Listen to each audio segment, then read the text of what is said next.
In episode 6 of our 7-part series, we meet the most successful male model right now, Sean O'Pride.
Just like Hollywood has its bankable and popular leading man, so too does the world of fashion. In the world of cinema, leading man is one of those movie terms you take for granted. But what exactly is he leading? Or who? And to where?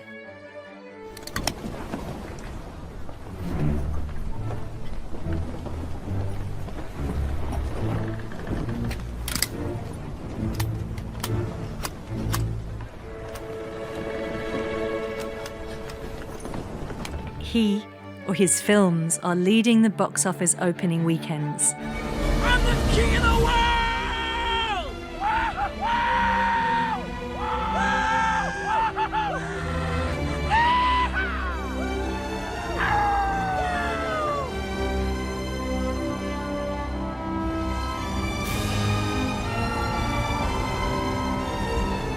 And today, he's the one who's all over mainstream and also social media. Cinema's leading men didn't change much over the course of the 20th century. Their clothes and hairstyles may have differed from decade to decade, but they all sport an air of sophistication and charm. That's really nice. They include some of the best actors in the history of film, and regardless of the era or genre, these men have dazzled audiences for generations.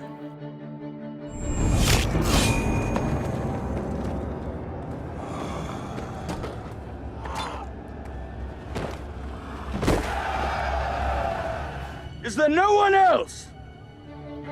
We had Cary Grant, Marlon Brando, James Dean, Harrison Ford, Brad Pitt, and more recently we've had Leonardo DiCaprio, The Rock, Ryan Gosling, and Timothée Chalamet. That's wonderful news. Romance and sex seem bound up in that meaning. 20th Century Fox casting executive Sharon Klein got at that idea way back in 2007 when she told Variety, "You want to pick someone a man wants to be, and a woman wants to do." That you can trust, and who can consistently make you money. Sound fair enough? Identification, lust, and maybe some envy have always been attached to the term. No. My Ferrari was white like Don Johnson's in Miami Vice, not red. The types of leading male archetypes changed decade by decade, and so has the leading man in fashion. No question, in the 90s and the noughties, we had Marcus Schenkenberg, Tyson Beckford, and David Gandy who ruled the game. But today we have Sean O'Pride. In fashion, the leading man is easy to spot. He's the one who's making cameos in the biggest female stars' music videos. Blank Space, Taylor Swift. Girl Gone Wild, Madonna. They have their own luxury fragrance campaigns, Spice Bomb, Victor and Rolf. I don't care.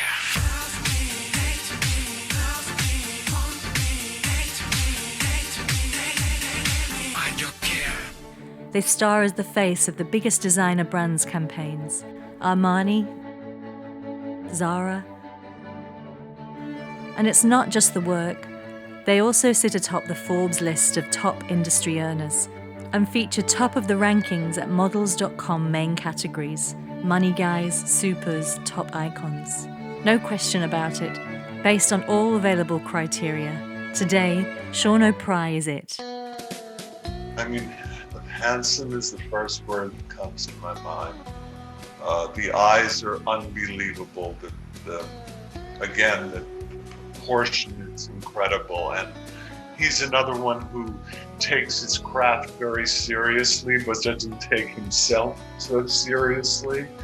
And those are the kind of people we like working with. They respect what they do, but they realize that life goes on without them. And I think Sean too. And when you're someone that good looking and can, really, and you're so unpretentious and so unaffected by how you look, it makes you all the more handsome. Sean is special. He is visually, it's just, that dark hair, those blue eyes, the amazing cheekbones, the whole stature. He's a great guy to highlight, yeah. Sean O'Pry is one of today's top male models.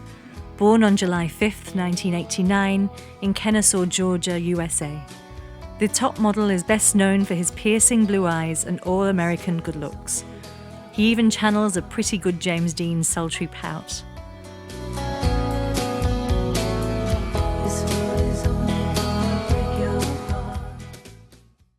Kennesaw was quite small when I was born, but it blew up actually after the Olympics came. It was like 4,000 when I was born, and now it's somewhere in like 30,000+, and we have one of the largest colleges in the state of Georgia. So it's now almost a college town, but it was phenomenal. Like, we used to have these parades down. We used to watch the 4th of July fireworks in downtown. I love growing up in Georgia. I love country. I guess growing up down south, it makes you think of other things that are important. Like, I never grew up in a city. I never went to a city till I was 17. I'm definitely Georgia born, Georgia bred. One day I'll be Georgia dead. Like, I love being from Georgia. I'm very proud of that. We're getting to become a very progressive state, which is amazing. And I really loved my childhood. I had the best friends: Jerome, Jeremy, Randy, Adam, Antoine. I got to play sports, It's very, very simple, but it was very nice. I'm John. I'm Sean's father. I work as a registered respiratory therapist in Savannah, Georgia. I'm the guy that puts the tube down into the lungs and ventilates the patient.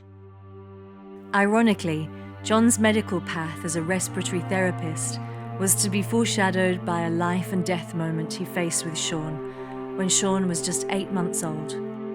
He's barely breathing, and he's foaming at the mouth. We'll just try and get him sitting up, try and keep him calm and comfortable. I got help coming to you, okay? Thank you. Shortness of breath. Baby Sean had contracted meningococcemia, a rare infectious disease characterized just like COVID-19 by upper respiratory tract infection, fever, lesions, eye and ear problems, and a sudden state of extreme physical depression or shock. In a strong adult, it can be life-threatening. In a baby, it's a death sentence.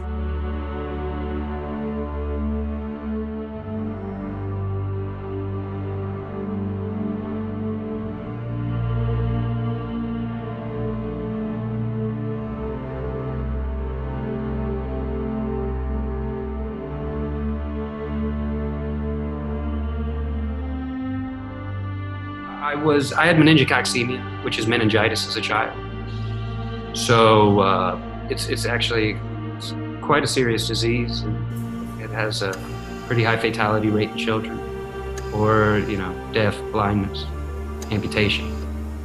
Can easily get affected by how unwell the children around you are, how fragile they are sometimes, and there are occasions when it's life-death decisions being made, their life is in the balance. What Sean contracted when he was 8 months old was meningococcemia. Meningitis is in the cerebral spinal fluid and is usually not totally lethal, but can be very dangerous.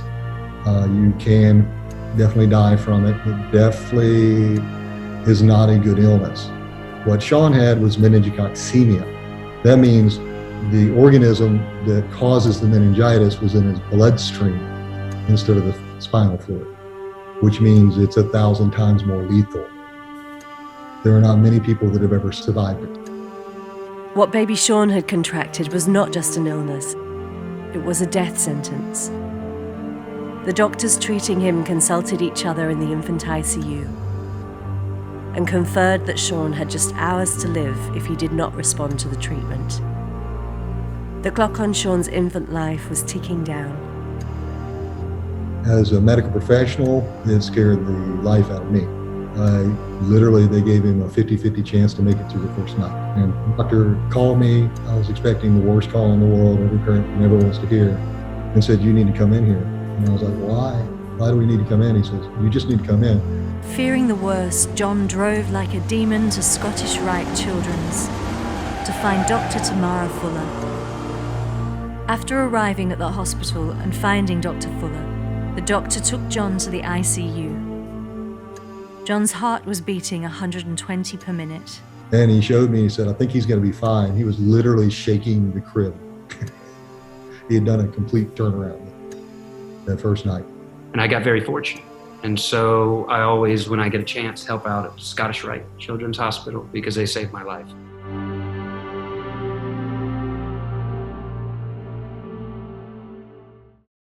O'Pry reports having Irish and unspecified Native American heritage. He has an elder brother and a younger sister, and he attended North Cobb High School. I loved my childhood. I was out every day in the summer when the sun came up, come back when the streetlights come back on. Dad would whistle, that was us. That was like our bell. And we just played with the neighborhood kids, and I played baseball, football, and basketball and track. So it was quite busy. Standing tall at 6'1" with his striking features, it's no surprise that Sean was destined to model, even if it all happened to him totally by chance. Noel Marin, a judge on America's Next Top Model, discovered Sean after spotting his prom pictures on his MySpace page. Marin alerted Lana Winters, president of VNY Models, and Sean was literally plucked from obscurity with no prior experience in modeling or even a vague interest in fashion, and thrown headfirst into the major leagues from the get-go. And it would literally save him and his family from a really difficult time. I never even thought about having a career. 2006 was a really bad time. There was financial issues, and I had an opportunity to help support my family, and I took it. So one day I was in school, and one day I left, and Lana saved my life. She helped get us through a difficult time. O'Pry is a devoted animal lover and owns a golden retriever named Tallulah von Ruffworth. He was named after famous Tallulah Gorge of Georgia. According to Sean's Twitter, both he and Tallulah share the same hairstylist. Kennesaw, Georgia is a unique place. Very small, not very large, a suburb of Atlanta. The only city, I believe, in the United States that requires you to own a gun as a city ordinance. So very low crime rate, but very, almost a country. Still believe in respect out there, still believe in yes ma'am, no ma'am, always yes sir, no sir. Please, thank you is very much enforced. That's how Sean was brought up. So he definitely drops back into the Southern boy very easily. He should be respectful to everybody at all times. That's how I was brought up. That's how he was brought up. Sean is extremely athletic. There's not a sport he's ever tried he hasn't been able to pick up and do well. Made me jealous, actually, that I always had to work at everything and it just came naturally to him. He never lacked for friends. He always had people around him. He seemed to draw people to him without even trying. So, the only person that made it hard on Sean was Sean. He is an extremely competitive nature. So he wanted to be the best at everything he did. Hi, I'm Karen. I'm Sean's mom. I was born and raised in Atlanta, Georgia. When Sean left for New York, it was very difficult for me. I was very worried about him as a mom. He was 17 years old, and he'd been with me every day of his life. So I was extremely worried, but I knew he'd be okay. He had Lana, and I thought that was marvelous that she stayed in contact with me. To say that Sean's career success was a surprise to him is an understatement. I thought I'd be up here for like 6 months, make a little bit of money and go back. I got that first check and I was like, bye. I came to New York with $150. That's all I had. And I thought that would be enough for like a couple months. It wasn't. I was a bit of a wild child. I won't lie about that. And put my photo on MySpace to be found, to model. Definitely not. Just searching through pages. And it took a lot of convincing me that I wanted to model, but when it did, it's gone really well. It's a good adventure. When I first started, my first 6 months, I shot the Calvin Klein collection. Okay. And after that, I just worked with some great people this season for D Squared, Melstaff. I'm getting on my way to becoming a man. I was a little boy when I started immature, rude, arrogant, cocky. And now you just realize that, I was annoying. When we first started back in November 27, 2006, it's funny because her father picked me up at the airport, and I still remember Rudolph the Red-Nosed Reindeer was playing on the radio. And I remember my mother took me to Express right before to get a really nice outfit so they could greet me. And I remember I came in and it looked like I bought something. Like I just bought this black shirt, black pants. And I'm waiting at the airport and this Ukrainian man comes up to me. He's like, "Are you Sean?" I was like, holy shit. I've never met anyone from the Ukraine before. And it was her father. And so they drive me into the city. And they drive me to 928 Broadway. And they go up to the 6th floor and there's her, Damien. And it was all overwhelming. I've never seen a modeling agency or anything. And then I had all these castings and they asked, like, what are your clothes like? And I showed them and they were like, well, we're gonna have to take you shopping. And I went to a casting. After Sean left home to come to New York, his career was quite, it came very quickly. I think your looks are only like 25-30% of it. Personality and presence are the thing that are the most. In just over 18 months in the business, Sean O'Pry, an 18-year-old from Georgia with pillow lips and hooded blue eyes, has shot campaigns for Calvin Klein, D Squared, Ferret, and Giorgio Armani. It's just naturally great. I'm kidding. And it was just wonderful to see him succeed. I knew he was a hard worker. I just had no idea what to expect. He's the one that did the work to get where he is. When Sean left home at 17, seeing him succeed, I was extremely proud of that. It was also wonderful to be able to witness it, share it with our family and friends. Very exciting to have people come up to us and compliment him and say how proud of him that everyone was. All of his friends, family. It was fun to walk into the malls and see him on H&M posters, the Gap posters. We all took pictures of them and stood in front of them, and we'd text them to him to let him know what was going on back in Georgia.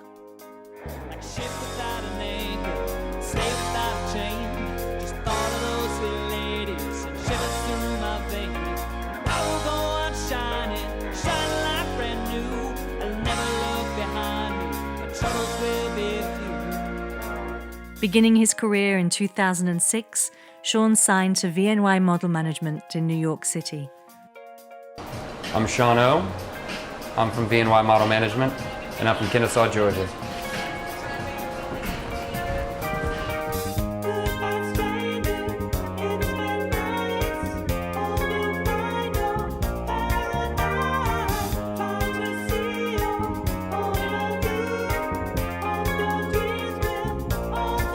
Went to this Barney's casting. It was like one of the biggest castings that was happening in New York at that time. It was for a campaign with the supermodel girl at that time.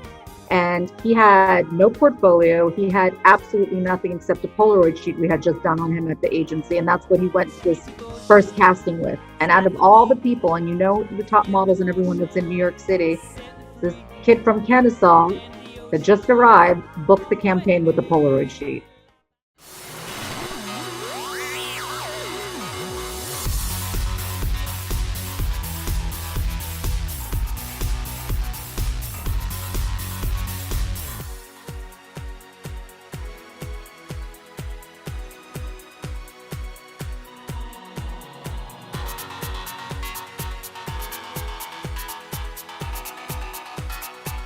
Hey, my name is Nicola Formichetti. I am, I actually don't know what I do exactly. I'm a lover of fashion and style. I've been in business for the last 20 years. I do from designing to styling to creative direction. I worked for magazines, celebrities and brands. I think Sean Pry, I think I'm the first one that he worked with. We flew him to London, and when the agent sent me his photos, I just thought he looked like this old classic Hollywood, ancient Greek, like just movie star quality. And I remember I was doing a shoot for Days or 10 magazine in an editorial in London, and he was so not like the other boys that we were like, we have to shoot him.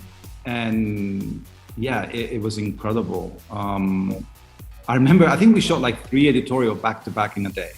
He was so hungry for camera. He knew, he was a first time modeling, but he knew, he was just natural, you know? And yeah, he was incredible. Because he is sort of like, he's not super tall, but he's proportioned and he's so charming. But then from the camera, he has this look that it's like 1950s meet ancient Roman, Greek, but like super fashionable, beautiful. And then it also felt like sort of like one of the Caravaggio character, very yeah, he didn't have to do much. He was just kind of like posing and beautiful. We were like, have you ever modeled before? Because he was a pro from day one. I remember we shot 3 stories back to back in a day. Incredible. I still remember that day really clearly. Like, we did one in the studio, one in the location. And yeah, I remember he just flew in. I think he was in Florida or New York, and we flew him to London. And yeah, straight to the studio. Sean clearly has a deep respect and appreciation for his agent Lana Winters, the president of VNY Models, who has personally guided and guarded Sean's career. To this day, Lana is still very much personally hands-on with Sean's career. I don't know how many times I have to say I've been very fortunate and very, very lucky to get to where or supposedly where I'm at, or people assume I'm at. But that has everything to do with that little lady in that little square.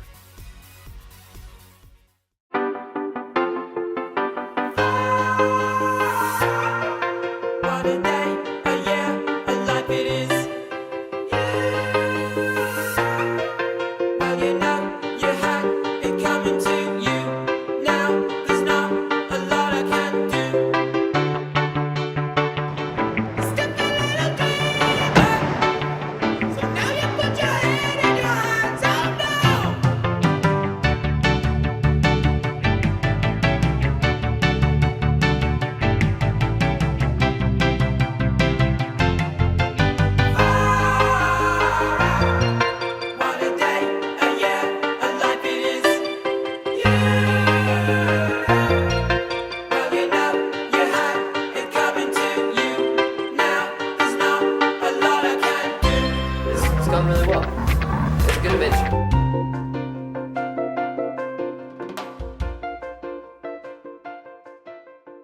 So, that's a funny story about my first runway show.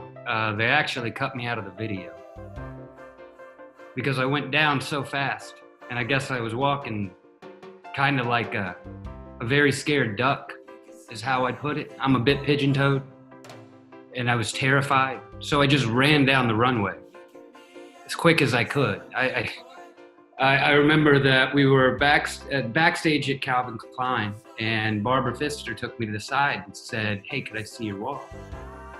And for the next 5 days, she tried to teach me how to walk. She actually gave up on me. It was that bad. That was 07, Milan. I think that was my first exclusive. It was like, what was it, Lana, like 3-4 weeks after I started? It was very soon after you started. I'm not sure. It was like really quick after he started. I'll just tell you, if you see that video, it's terrible. I mean, if you can find it, you just might see like a cutaway of a kid running down the runway. That's me. I was terrified, man. You ever had 500 people stare at you while you're walking? Especially knowing that you're pigeon-toed? It gets a lot worse. Like, you think you might have a slight pigeon toe? When 500 people are looking at you, it turns into quite a severe pigeon toe. It was terrible. I don't know if I should give anyone tips on how to do a runway walk, to be completely honest. And after you see the video, you understand why. I can teach you how to be pigeon-toed and uncomfortable. I don't know if I'd ever take my advice of, I've walked off a runway, I've walked down the runway wrong, I've completely missed my exit. Oh, I've had some fun runway mishaps. I mean, it progressively, over time, it's gotten a bit more, or a bit less awkward, I'd say.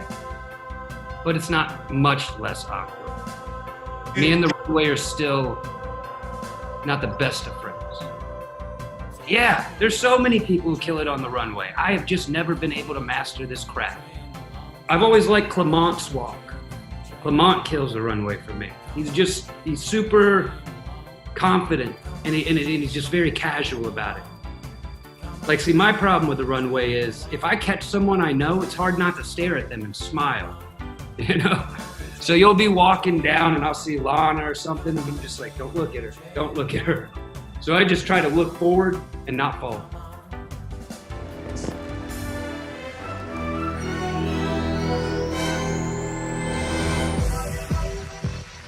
Concentrate, derelict.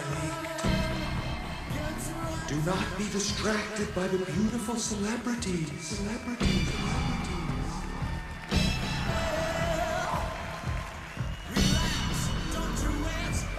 It doesn't sound too difficult, but when you're in that situation, it becomes much more difficult than you realize. I think any girl that can walk in a pair of 6-inch heels and not fall over is pretty phenomenal to me. I definitely ask for more money if they put me in heels. They tried once, I fell over. Heels aren't easy. I'll tell you a little thing. So Calvin does this thing. They didn't want any lines in the pants. So when we're getting dressed and everything, all the excitement's building, everyone's getting ready, the champagne's starting to get served, and then my dresser hands me this thong. And I was like, what's that for? And they were like, no, you need to put it on so we don't see any lines in your pants. And I was, but that's a thong. I remember hiding out in the bathroom while they're checking everybody to see if they're in their, little to hide the lines in the pants.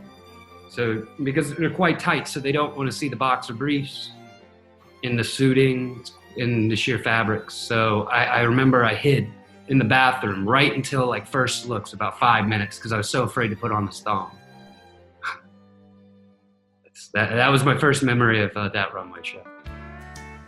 When Sean is asked to talk about his relationship with the heady and glamorous world of fashion, his quick wit and self-deprecating country boy humour chimes in. He says he had very little idea of the brands and the players he would later represent when he started. I thought Fendi was a food. No joke.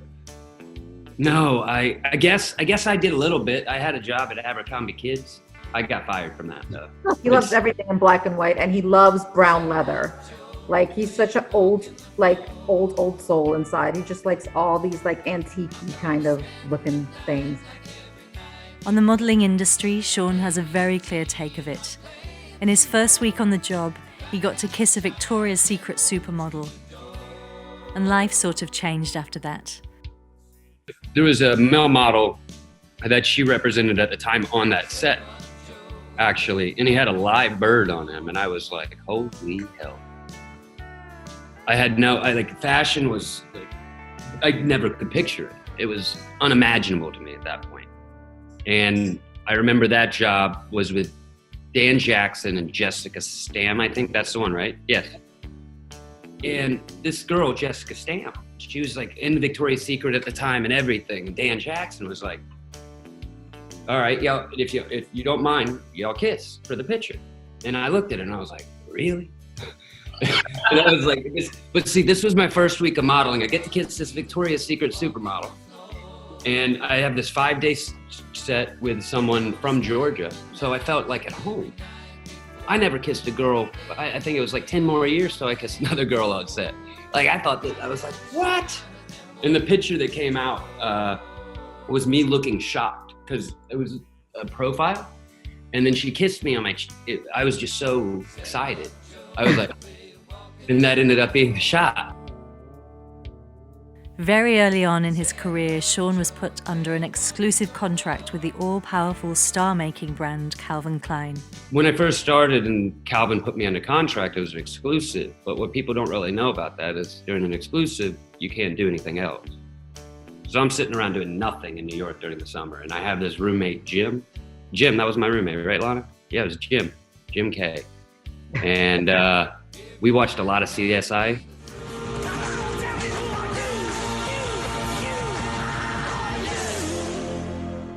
And it was right around the time beer pong came out. So I kept myself busy.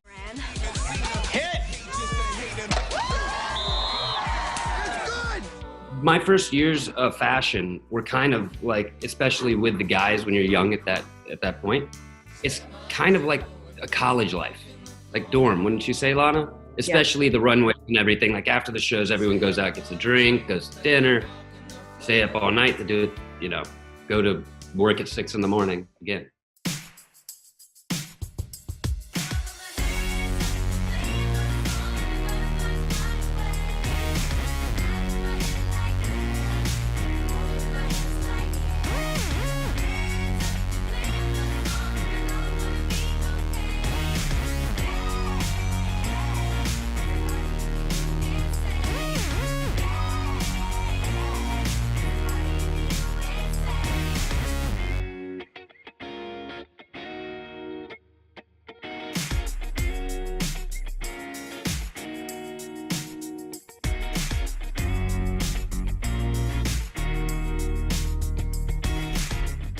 And when Sean is asked whether he had many of the stereotypical temptations that a young male supermodel would be exposed to when jetting around the world, he just shrugs. But that's the crazy thing. I never really did the fashion events or parties because of Lana. She always kept me away because I was a little bit wild. So my times were always spent kind of like in a more hole-in-the-wall type bar that made me feel closer to home. I was never really comfortable in those really he always preferred like the neighborhood bar over like some extravagant like fashion party. When asked if the elite level of male modelling is anything like the cult Ben Stiller movie Zoolander, he smiles. I've seen the Zoolander movie. I actually have pretty much a very similar orange truck, which makes it a bit more funny, I guess. I didn't plan that one out. I didn't put 2 and 2 together when I bought the Bronco, but I've definitely gotten some laughs about that when people know my work. Smoke a frappuccino! Yeah! I think in just a broad answer in that way, I'd say it's that we're not all idiots and we don't have orange frappuccino fights or fights or I mean, we do live in models' apartments and in bunk beds. you do become really close because you're traveling the world together. And so it's nice. It's kind of like a high school reunion every time you do Fashion Week. And it's been really nice, actually. I've enjoyed the male modeling environment that way. Now at the very top of the modeling game, Sean no longer feels any pressure or the cutthroat competitive nature of the business. When asked about what has made him such a standout in such a competitive industry, he smiles again. It's the thing that separates me from others. Well, maybe because I got a little bit of a twang. I don't know, and I'm under the belief that the more, especially my physical appearance, I try not to think about it as much, like at all. I don't want anything because of this job to go to my head. Like, I found like a really nice place mentally. So this is all very foreign to me to talk about myself and talk about what I guess people like about me.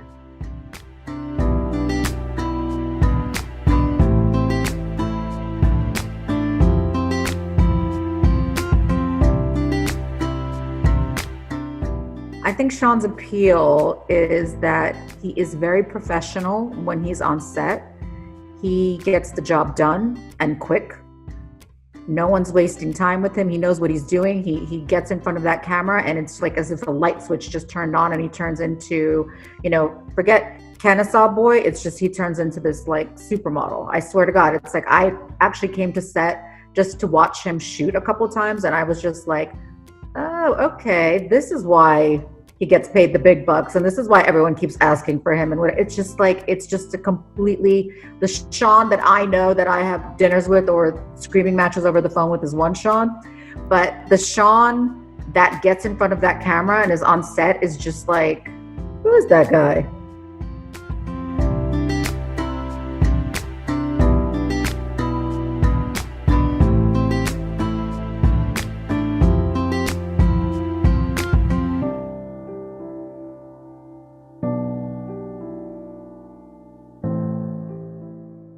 Well, the men's shows are different than when you have a men and woman show because they usually address the men in a different area and, just for privacy. And the men's show, everyone just dresses in this big square. Everyone's getting ready, throwing on clothes. It's so rushed, it's so quick. You don't really have much time to think. You're just kind of within the moment. But I remember my first co-ed show and I'm getting ready. It's Lacoste, New York Fashion Week. And I turn around, I'm putting on my shirt and all the women are undressing. And I just remember I turned bright red. I've never seen anything like that in my life. And I remember I turned around and I hide like I wasn't supposed to look. It's quite a unique thing being from where I'm from and then getting thrust into this environment of fashion where everyone's so comfortable. And me, I was so uncomfortable at this point in my career. I haven't gotten that out of my system. I'm still quite uncomfortable. I mean, let's be real. I dress inappropriately all summer. I'm the only one wearing a sweater.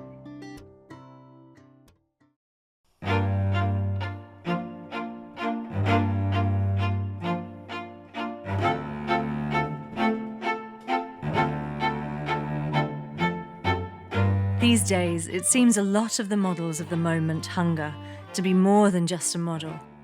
The prospect of the big and small screen can be quite alluring for those who have already made it to the top of fashion modeling. I think at the end of the day, look, anytime a model wants to become an actor, it's always like people roll their eyes like, oh, here we go, another one. I think especially because that was sort of something that was a craze back in the day. It was probably the same time I was going from a model to being a photographer. But I think, look, Charlize Theron did it very well. It's funny, I went to a bloody tanning salon once in the West Village and there was a poster of Charlize Theron up on the wall from the old modeling days. And the Oscar goes to Charlize Theron from Oscar. This is the first Academy Award and nomination for Charlize Theron. I worked a lot with Jamie Dornan as well for Gap, and he managed to, and I ran into him a few years later at the airport, and he was really struggling. He said, like, I'm just having a hard time. I don't want to keep modeling, but I have to keep modeling because it pays my bills. But, you know, I'm trying to get a break in the acting world. And then, you know, he came out with 50 Shades.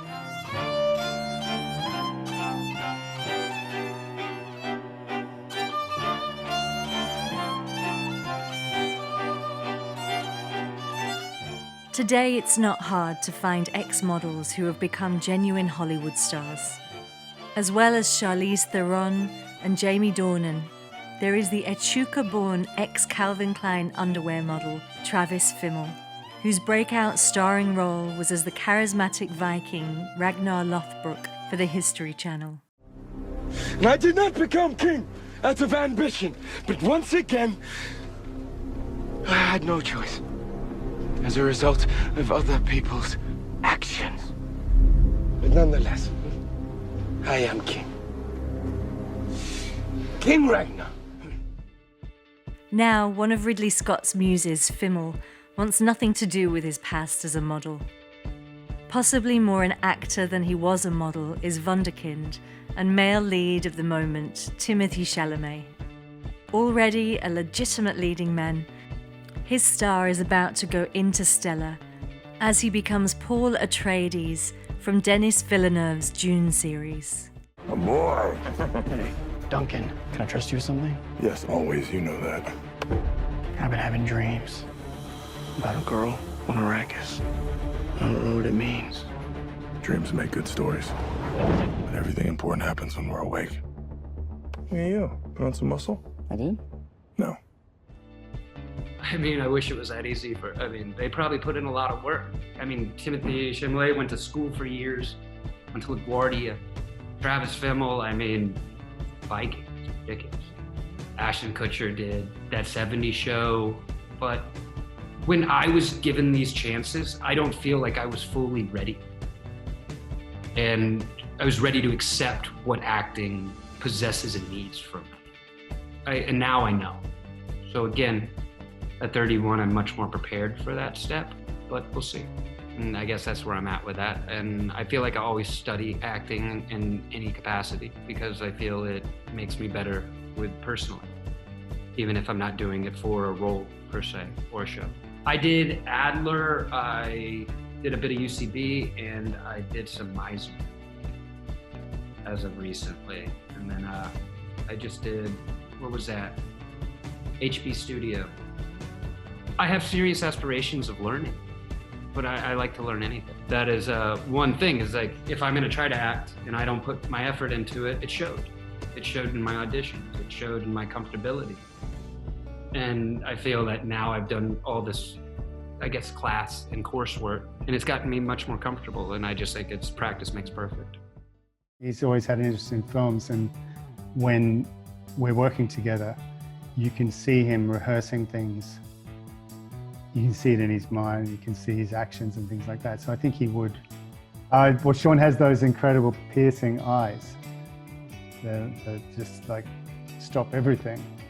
I don't think I've ever seen anyone with eyes like that. Like there's no like Hollywood actor or model. It's usually about the chiseled jaw and then like I guess you could probably say beautiful eyes, right, for a guy. They look very masculine on him. He would fit in an old Hollywood film very easily. He would probably be driving an Aston Martin, something like that, smoking a cigarette for sure. I think at the end of the day, it's all about timing. It's about that right moment, that right film, that right sort of role that puts them on the map where they're taken seriously, as an actor. And look, who knows if the kid's got talent as an actor? He's definitely got the face. But it's one of those things that, I look at actors like Keanu Reeves. Is he the best actor? Maybe not, but he's managed to have a great career. And like a lot of the guys like the Mark Wahlbergs of the world, those guys are killing it, The Rock. And it's not necessarily about their acting abilities, it's more about the way that they look or the way they carry themselves or what they're doing. I think with Sean, it's just about the right role. And, look, he's got, as I said, he's got the looks, he's got and it's all there. He ticks every box, and you know, he can speak good English. He looks good. I'm sure he can read a script. So, you know, I mean, I think he would do really well because he's a very sincere guy. He takes modeling very serious, and I would imagine he's going to approach the acting the same way. Sean jokingly refers to himself as a music video vixen, but he has also acted on screen amongst notable company, in an episode of Veep with Julia Dreyfus and Innocence. I was terrified. I have never been so scared on a set in my life. So I was on Veep, and I'd never been on a full dress rehearsal or a set like that before. And I'm sitting at the desk, and they're like, action. And so I do my line, and they're like, no, you have to act. But I don't want to stand up, and no one knows why I don't want to stand up. Everyone else is in their full look suits. I'm in this blazer and board shorts. I'm wearing sweatpants. But so I stand up, and it's actually board shorts, and they're coming up to here, and they're like, cut! And they're like, what is he wearing? Oh man, I just start sweating. It was terrible. I get so scared. I mean, yeah, I definitely wanted to be there. It's such an experience. And just to be a part of anything Veep was great, but I was definitely unprepared for that set. It's so different than our sets. And we're like, oh, you're a model, you can act. I know it's acting so much harder. But then you take an actor and they try to model it. Not as easy for them. You know, this is my job, that's why I get paid for it. An actor's an actor's job because they get paid for it. Rock up as a model and think that you can just act. That's not the way it works. Basically, when I see a project that seems like it could be something that you'd be interested in, I send it to Sean. I want to see what he thinks of it and if he's comfortable with it and something that he'd be excited about, and then we take it from there. I'm a music video vixen. He is. He's done. I think we've had our music videos. I think I'm retired in the music video. I mean, I don't know how much my runway on music videos is gonna last. You know? No, he actually is really good at the music videos. I'm obsessed with his music videos. Sean's agent, Lana Winters, understands the impact when a model steps out of modeling and into another entertainment field, like starring in a big-time music video with a world-acclaimed female artist. Taken outside of fashion and put in front of like millions and millions of people, you know, puts a whole new light to everything. That's how you become a household name, basically. Taking his career to the next level, as is the norm for male supermodels, Sean co-starred in Taylor Swift's Blank Space music video, appearing as her love interest. The video came on the heels of Swift selling over 1.3 million albums in the United States during the first week of 1989's release. For the Blank Space music video, O'Pry plays Swift's boyfriend in a relationship that is doomed before it starts. The results, as played out in the video, are entertaining to say the least. Very fortunate to be a part of it. It's like at the end of the day, I was a fan first, and then I was able to collaborate with her and be a part of her creativity, which was great. Sean also played alongside the material girl herself, Madonna, in her music video Girl Gone Wild. Appearing alongside her in the choppy black and white video are 4 top male models: Simon Nessman, John Cortajarena, Rob Evans, and Sean O'Pry. Of course, they're shirtless, and some seem to be kissing. As far as the Madonna video, you know, they used multiple guys and stuff like that. The Taylor Swift video, Taylor wanted Sean. It wasn't a casting, it wasn't anything. They called me to get Sean. Like, she said, I want that guy, period. Like, it wasn't, you know, there was no thought about it. And they were trying to convince me, you know, for him to do this for free, practically. And I said, there is no way that I'm having my supermodel. I get it's Taylor Swift and everything, but at the same time, I said, she has really, really good taste, but, you know, we need to work this out. Lana called me and was like, Sean, do you want to do this? And before she even finished, I was like, book it. And she was like, Sean, that's just not the way this works out.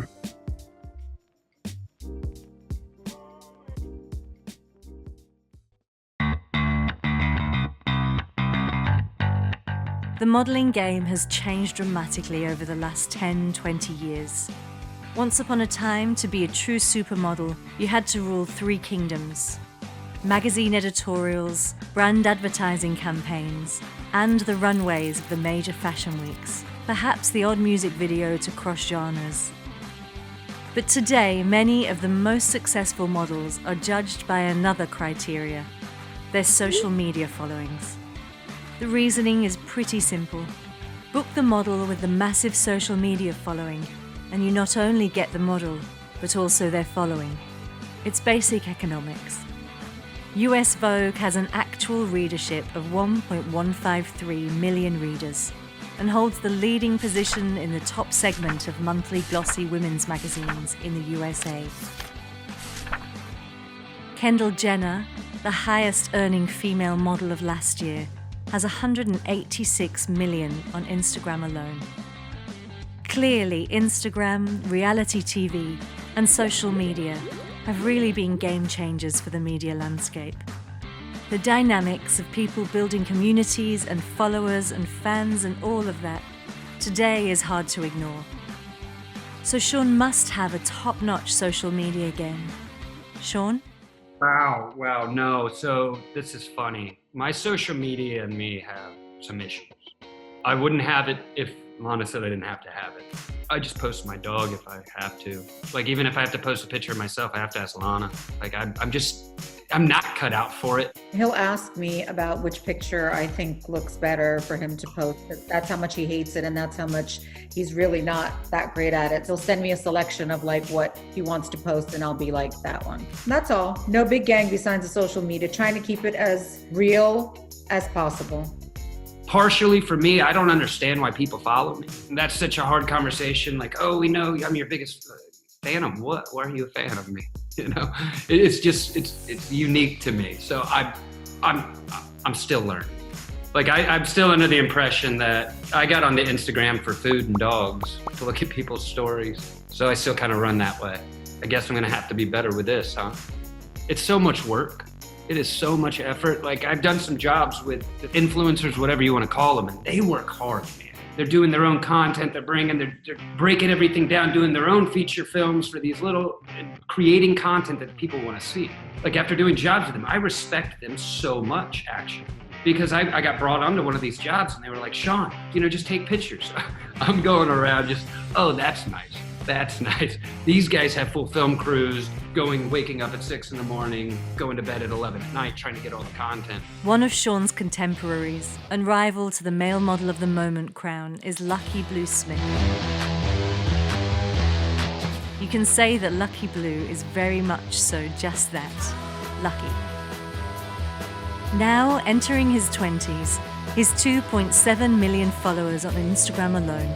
It's way more when you add Facebook, Twitter, YouTube, WeChat, Weibo, are not only the teenage girls, but also powerhouse brands, luxury fashion brands like Balmain, Dolce & Gabbana, and Versace. The very same brands that Sean stars for. Smith has become known for his dedication to communicating with fans, frequently posting his whereabouts and interacting with them on Instagram, Weibo in China, and he also has a vlog for his YouTube video channel. I was just exploring, just finding some crabs. He is extensively plugging into social media and is particularly popular in China, where they call him Little Fresh Meat, a common nickname for young, good-looking men. Lucky has 350,000 followers on Weibo, one of China's biggest social networks, all in addition to his 2.7 million Instagram and subscribers to his YouTube channel. When Sean is asked if he had to be that transparent and exposed, would it do his head in? Would it do my head in? Yeah, it would do my head in. I probably wouldn't be around. I still am under the belief that privacy's good. I don't want everybody to know everything about me. I think that loses the appeal. If you know what I eat for breakfast and when I shower and me updating you about everything. I get the appeal of it, but for me, that's not how I want to portray myself, unfortunately.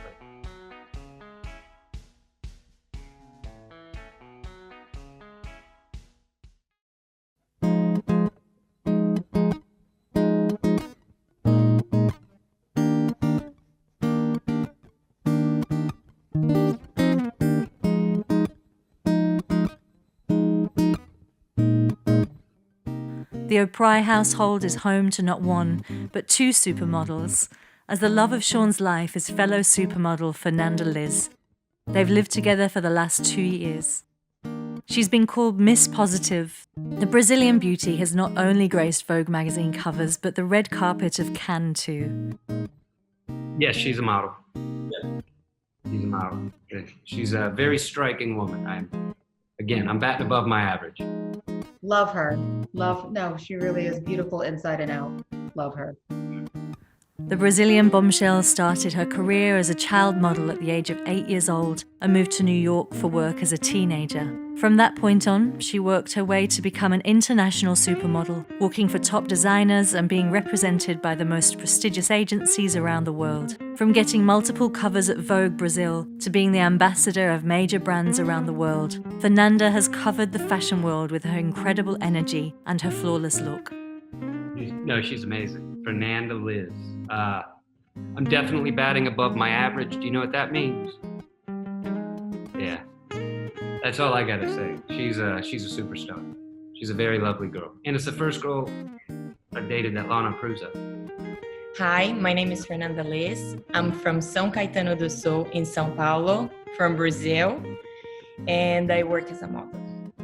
So, I started being a model actually when I was 8 years old. I was crazy to be part of a TV show from Brazil. All these kids, they were all orphans actually. And I was crazy to be one of them. I made my mom crazy to find someone. She never really found anyone from this TV show, but she found this girl that she used to take care of kids model agents. So I went to do this concourse and I got in the first place, and then I started doing commercial for kids like Barbie commercial, Bugs Life pictures, the movie, and then when I was 13, I was walking in the mall with my mom and the owner of my agency in Brazil, Mega. He found me and he asked me to join them. And since then, I've been working for already 20 years all over the world. I've been in New York, living here for 10 years already. And it was always my dream. I always loved my job and I always worked very hard to make it. So I did Givenchy show. That was an exclusive show that actually changed my life and my career on that moment when I did it. I did some covers for Vogue, especially Vogue Brazil. I've been working for 10 years already for Ralph Lauren. I've been to Brazil.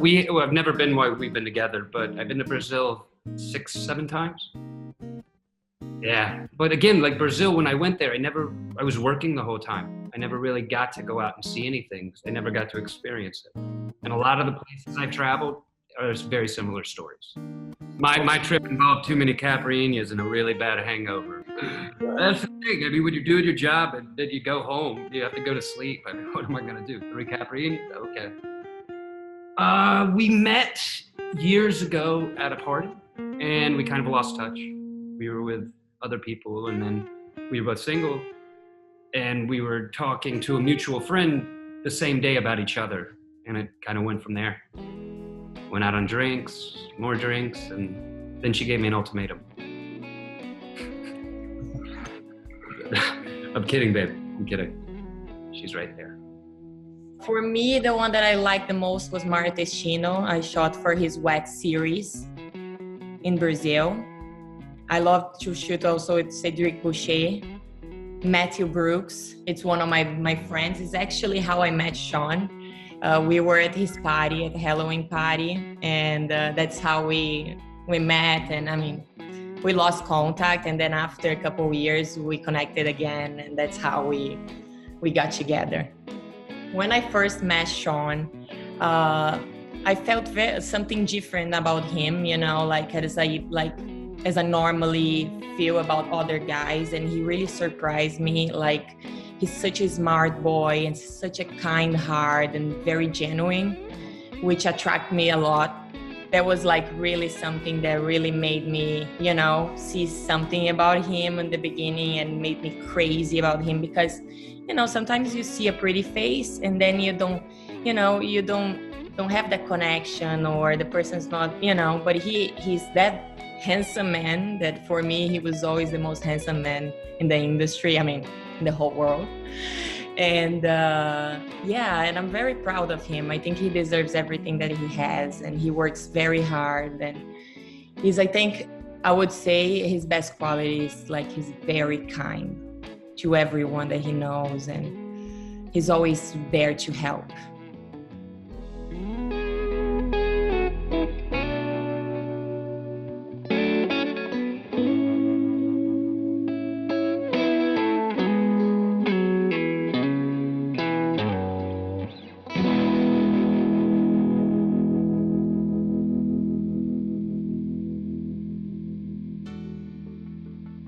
I have been to Japan, man. I love Japan.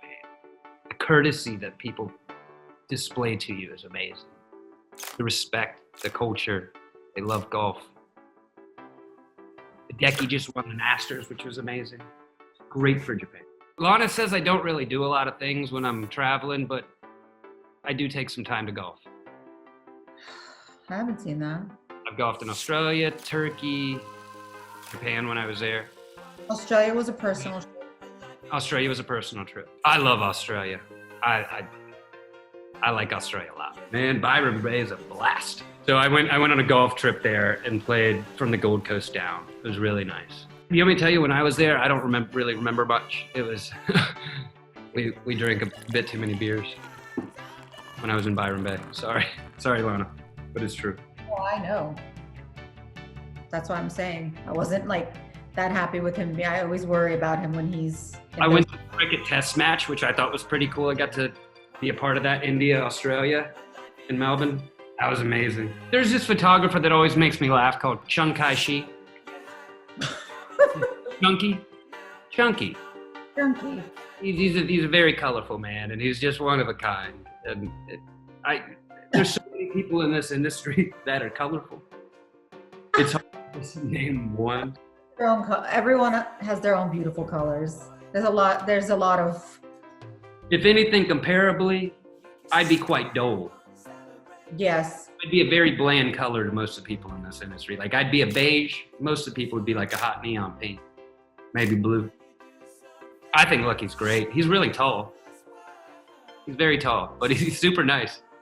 He's a storm and Mormon, man. Again, that's what's great about, I can't speak on behalf of female models because I'm not one, and I haven't really been around their fashion weeks or their shows. But I'd say in the male aspect, the male side, when we're together, it's kind of, again, it's like a high school reunion every season. So everyone's just really nice, really happy. You catch up, you have your coffee, and then you go to the next show.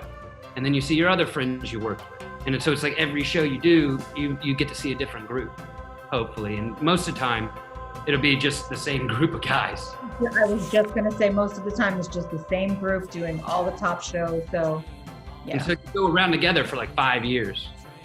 So if you haven't seen them for 6 months, it's nice to catch up. That's the thing, when we're together, we're not talking about work. We're talking about everything but work.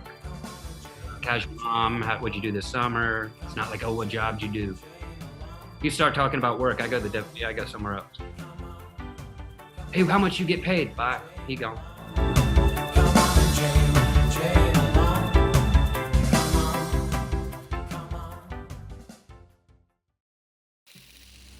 Soon after his runway debut for Yves Saint Laurent in 2007, he appeared in editorials for Another Man, V-Man, Details, and 10 Men. And when it comes to men's fashion magazines, Sean's portfolio shows no shortage. He's also graced the pages of Numéro Homme and L'Officiel Homme. My name's James Houston. I'm from Australia originally, fashion, beauty photographer, and I've been living in New York for 20 years. It's funny, I've worked on several books. I've had 5 books published on my work. And each of the books that I've published have been to benefit of various causes, whether it's breast cancer or HIV/AIDS. And my last book project, called Natural Beauty, was to actually benefit the environment. So what I did was I was reaching out to the best models in the world and a few big celebrities to actually photograph them for this particular book project. And when I thought about, I mostly photographed women, but I wanted to shoot just 1 or 2 male models. And when I thought about the ideal male model for me to be shooting, it was Sean O'Pride was definitely somebody that I wanted to go after. I mean, Sean is somebody who is really a model of the moment. He's somebody who is almost iconic. And what I love about Sean is that he's always reminded me of like an old school movie star. He's got that sort of a movie star look that is just so iconic and classic. It's almost like a Marlon Brando. It's almost like, you know, somebody that is just timeless. So, and I think it's also an interesting thing with Sean, having the light eyes with the dark hair. It's very sort of striking, and in many ways for me, he's like the Christy Chellington of the male model world. You know, Christy was always my dream to photograph. I've fortunately photographed Christy many times. And when I thought about her face, it's almost cat-like. She has these amazing eyes, and just the shape of her face is just something that I find so, you know, attractive and interesting as a photographer. And Sean really has those similar qualities. The way that his face is structured, the way that his, you know, features work together, he's just got that same sort of feline look in a way. It's a nice balance of the masculine, feminine, and, you know, and it's just a perfect combination. This is really about just sort of doing something that, you know, ideas that we had together. I shot him under a waterfall, and we shot him with water, and then also used a bunch of like interesting, colorful lights on his face as well. And, you know, with Sean, you get somebody who is, you know, genuinely a nice guy, and it almost seems like he's landed on his feet in this particular industry, which is kind of like always endearing, and it's always refreshing to work with people like that, because they're not an arsehole, they're not completely up themselves, and it just makes it so much easier to work together and to be able to relate to them.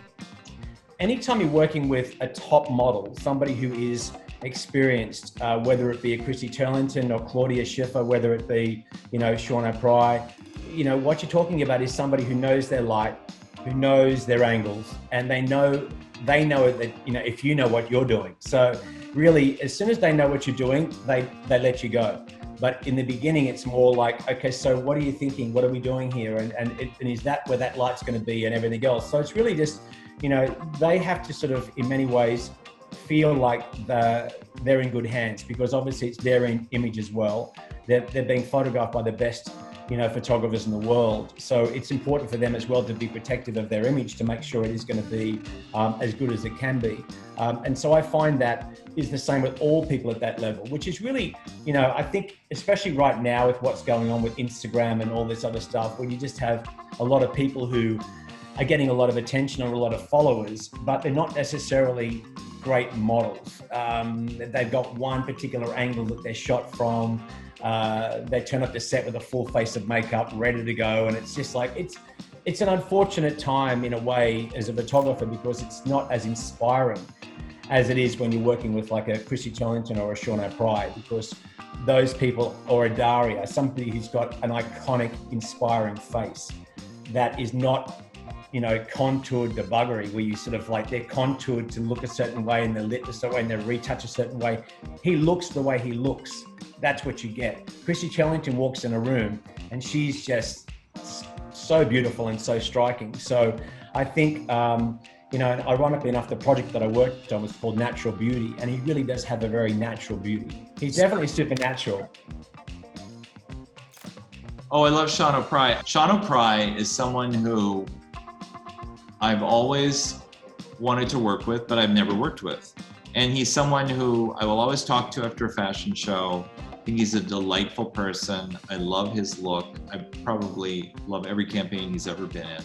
But we've never worked together, because you have to remember GQ for the last 15 years didn't use, even 20 years, didn't use really a lot of male models. And there was really not a lot of places for the male supermodels of the early 2000s and mid 2000s to find, you know, a lot of pages in GQ.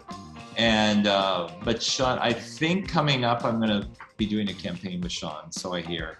So I'm really looking forward to collaborating with him, because I know that I've always admired his look, and I think he has this kind of quiet, little bit vulnerable but sultry. Almost reminds me of Ellen Delon, like a French or an Italian actor. And I tend to, because I shoot so many celebrities, and I tend to want to, if I'm going to work with a model, I love to give them a character or something to play off of.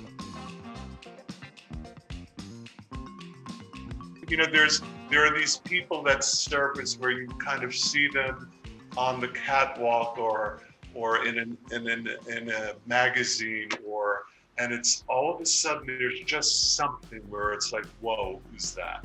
The first shoot with Sean actually was in Venice, and it was a funny story that went actually along with it. And we did our first day shooting, and the next morning we're on set, and he said, I took a gondola ride last night. And I said, oh, that's great. It's an amazing, you're in Venice. That's an incredible thing to do. And he said, well, it's kind of funny. He said, I got into the gondola and I was alone. Usually it's, more than one person and it's this single guy. And he said, the gondolier looks down at me and says, what is a good looking, handsome guy like you doing alone in a gondola? And that probably is, I guess as he was sailing by, this amazing looking guy in this gondola all alone, they must be like, where's there's gotta be somebody out there who wants to be in this gondola with you. But he took a gondola ride by himself. I'll say this, I've been very fortunate to work with incredible photographers. I've been able to work with the who's who of the industry, and I'm very flattered and how would I say that, Lana? I'm trying to be as diplomatic as possible with this question, because the thing is about fashion is I might still have not worked with a photographer that's going to take my favorite picture of all time. I still have years to where I get to create with people, hopefully, if the industry allows. And there's still photographers that might change the world, change the game as we know it. So I don't want to, there's been definitely names that I've worked with that I've highly enjoyed, but I'm quite excited about the ones I haven't. The American model has fronted campaigns for a plethora of the world's most prestigious brands.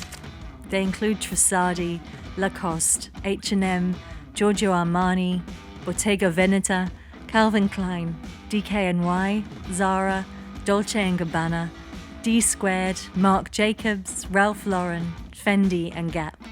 I'm Chris Coles. I'm a fashion photographer, Australian-born, based in New York City. And I shoot for fashion magazines, fashion clients, editorials, covers, things like that.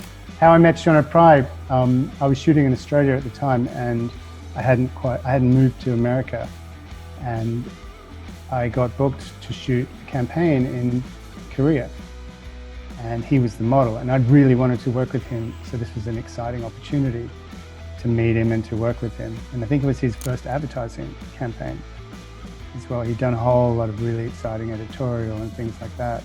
So we flew to Korea and shot in the studio, and our relationship, we just got along straight away. It was instantaneous, and he was so cool and eager to learn, and he was really interested in photography and how everything worked. And we developed, we got along really, really well, and shot many things after that together. But that's the first time I met Shauna Pry. Sean's look, I would say it was very sharp, very chiseled, very sharp, very focused look. Does he have a Hollywood quality? He does. He would fit in an old Hollywood film very easily. He would probably be driving an Aston Martin, something like that, smoking a cigarette for sure. I think what makes Sean special is he puts more than 100% into everything he does. He really tries to take it beyond just modeling, right? He becomes an actor for you, and he can translate his look into many different ways. What Sean does is he gets so excited about shooting that he wants to be part of every process and understand every process. So he won't just stand there and wait and try to do the best thing. He will really understand what the lighting is and what the attitude is and what we're trying to say in a photograph.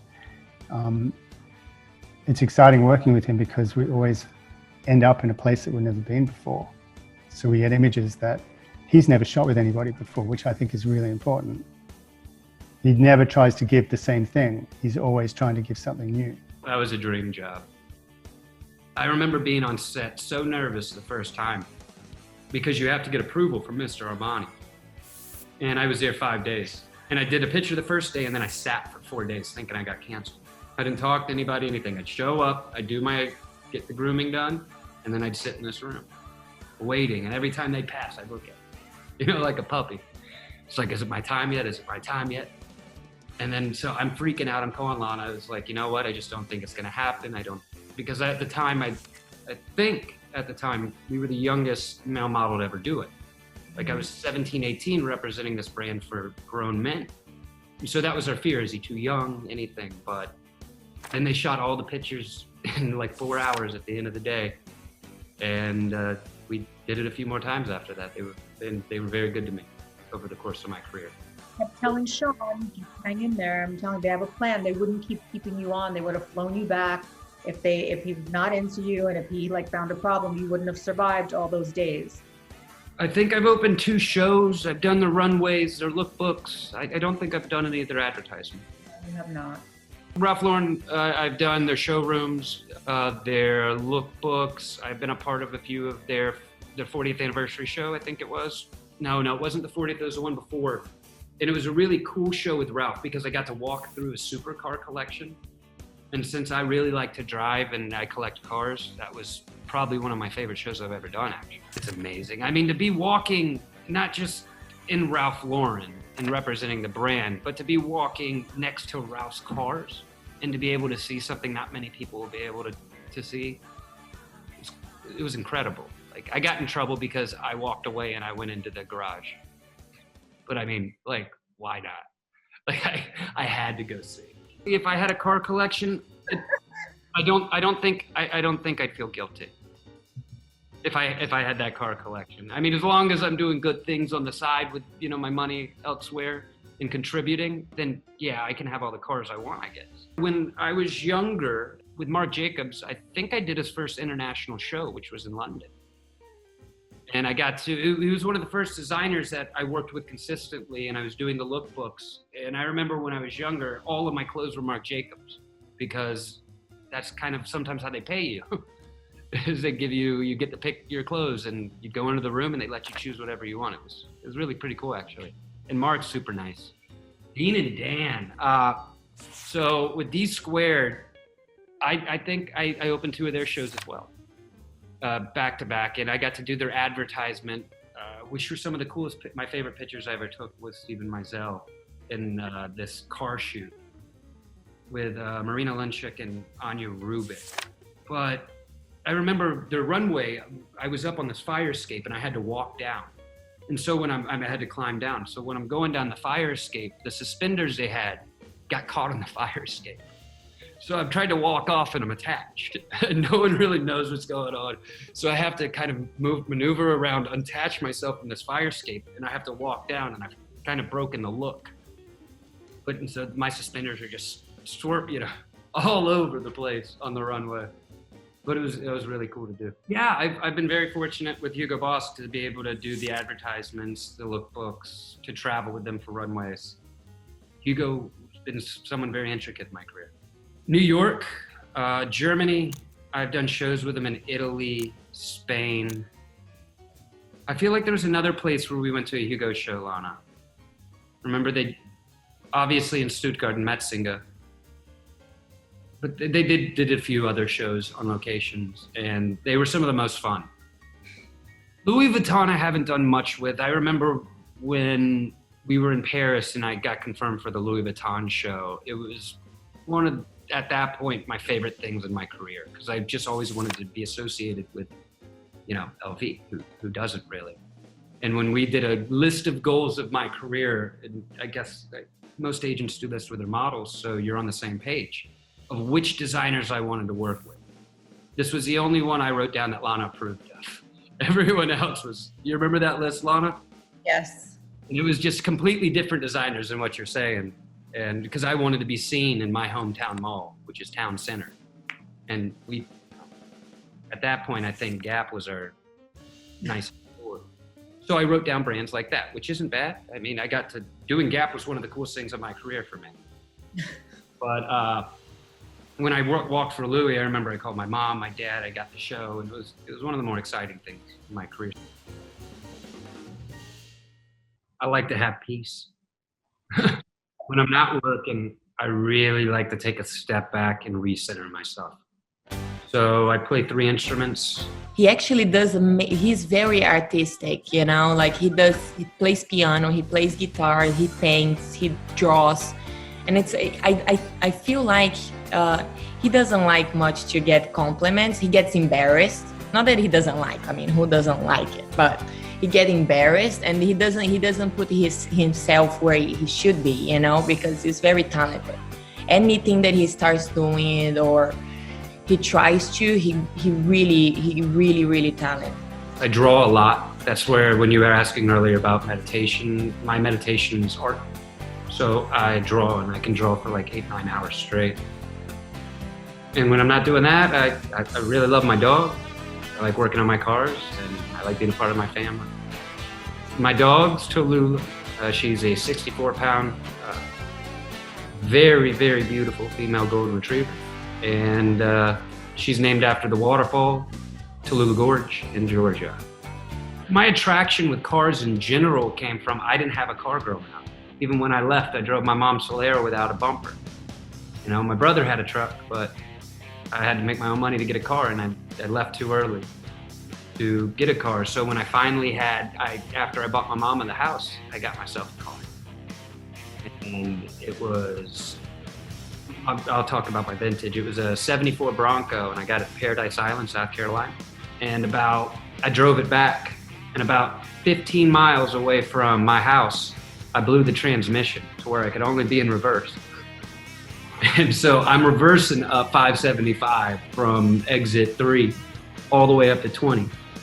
And a cop sees me and he's like, well, he thought I was drunk driving.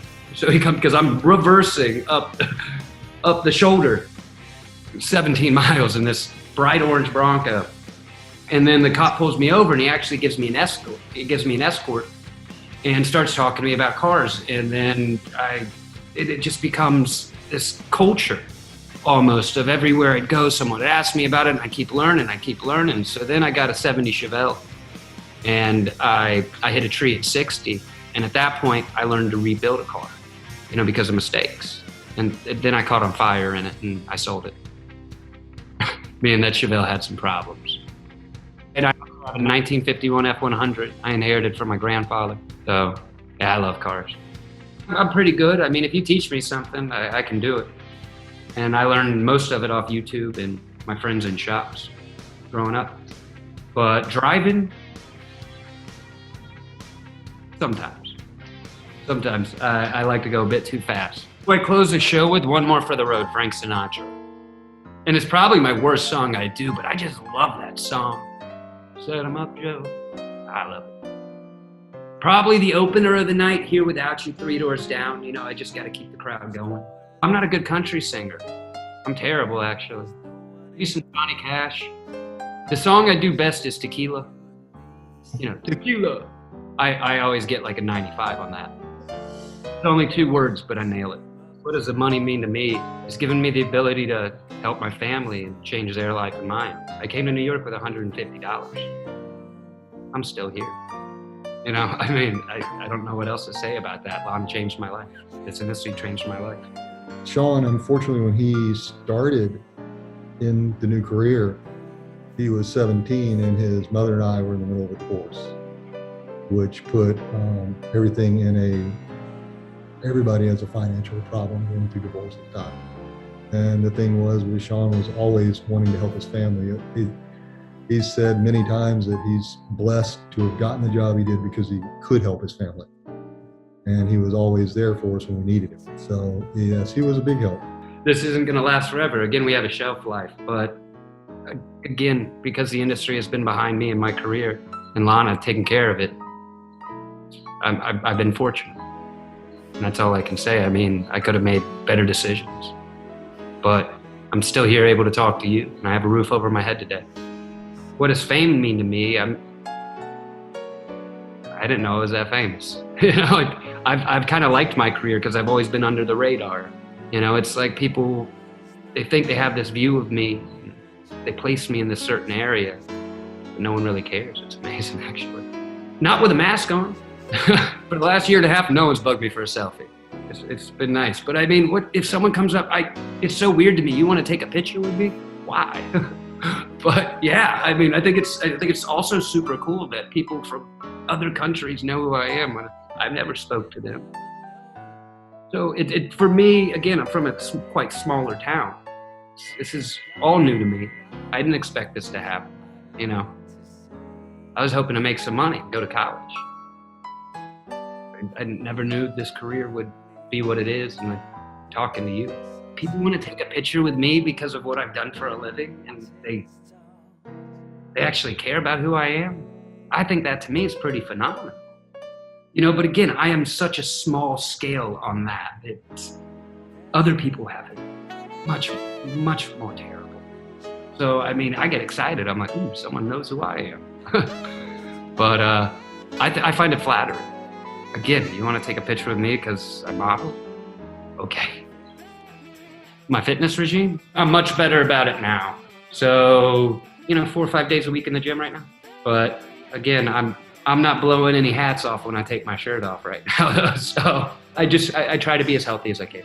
I think that what, Bruce's aesthetic was a little bit of different because, not only did he like the guys to be kind of, buff, but he also liked them all American. Like it wasn't like a European look that he was looking for. So even the faces were not exactly of how can I say, like anything else. But at the same time, when Bruce was around and doing all that, we did have models that were like big models that, were not all American, not necessarily all American looking, but they had good bodies. They definitely weren't the skinny types that Heidi would like, but they were still, they were still different from what Bruce would want to shoot, if that makes any sense. I'm very fortunate that I started in 06. But I think that, at that era, like you were saying, like, I think that there was like the guys that you would meet and you would be like, that's a Bruce Weber guy. Like, what Bruce would like right away. And then, but you also knew, the other model that was like these gorgeous men that had good bodies, but not necessarily buff bodies, but good bodies. They could take their shirts off and you'd be like, he's hot. Those were some of like the big models of that era as well. But they weren't necessarily falling into, Bruce's category or Heidi's category. They were kind of, they were just the big models of that time. When he's asked about the diversity in the industry in the 2020s, Sean has seen some big shifts to a more inclusive business. 2020, there's definitely a movement encouraging diversity, and not only do I support it, I'm building a company built around that as well. I'm doing a non-binary, gender fluid skincare for the family. And I want to represent people that have really never seen themselves in ads before. Which is also something his agent, president of VNY Models Lana Winters, supports passionately. No, I love it, and I've always been about it. My board, at VNY has always had diversity, all ethnicities, everything. For me, it's about the person and what I see in the person. It's not about the color of their skin or anything like that. Never has been. I don't see color. I just see whether I vibe with the person and I see something special about their energy and stuff like that. My set goals in life are the same as they would be in anything I do, is that I just hope I take more steps forward than I do backwards. I just want to keep progressing in whichever way that is, because if I try to tell myself which way I'm going to progress, then I'm limiting myself as well.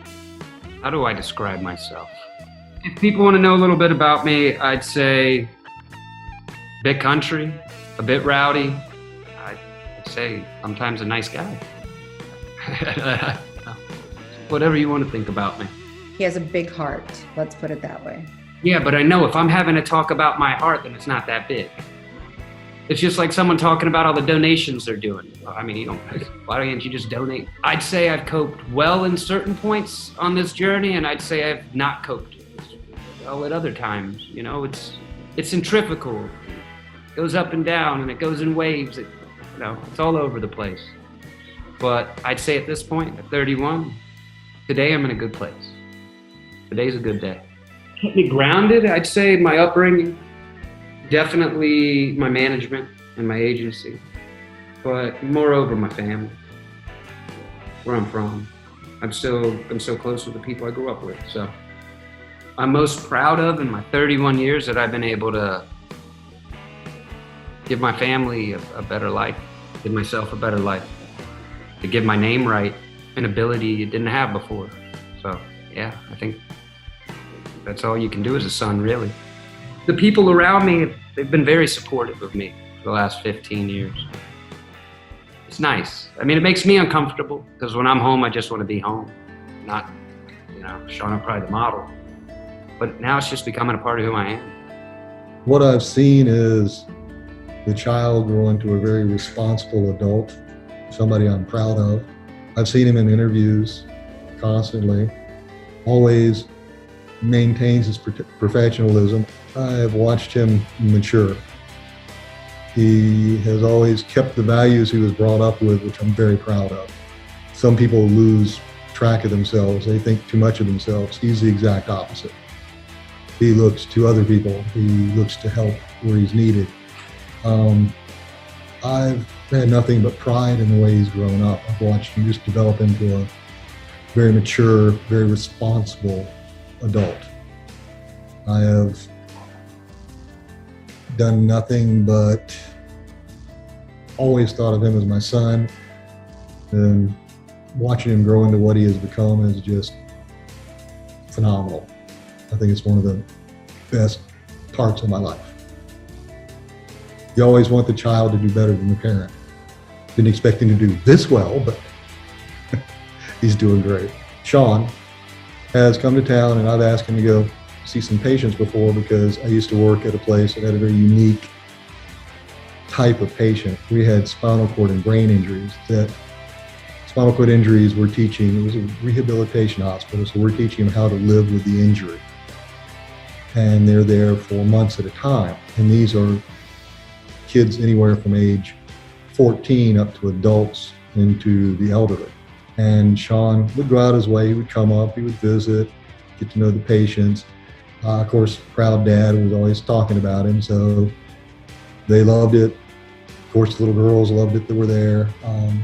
But pretty much he would go see anybody, talk to anybody, sit with them, take time with them, so they appreciated it.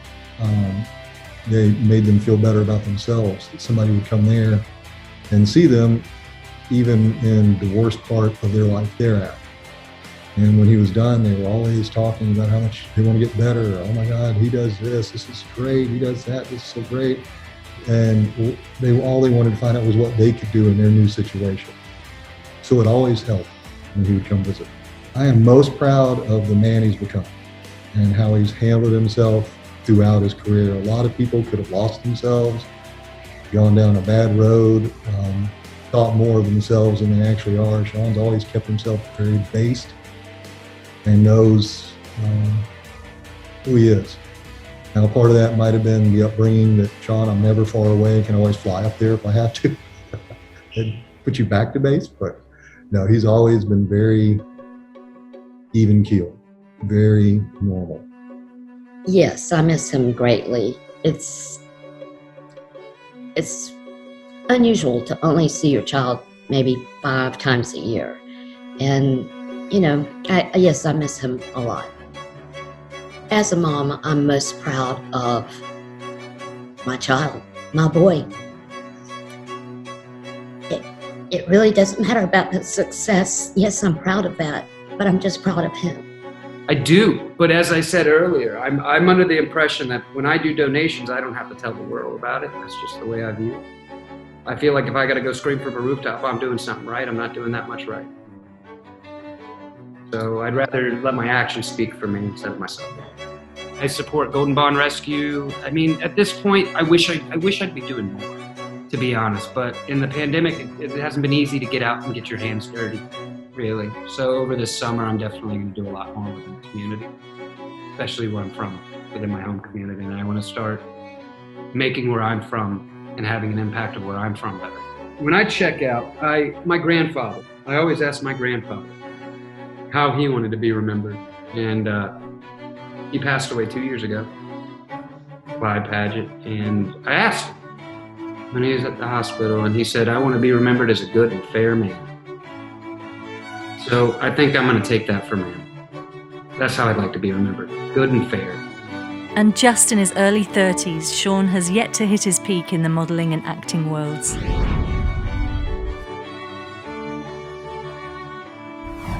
In our final episode of our 7-part series, we conclude with a look at the 2020 Supermodel Decade of Diversity.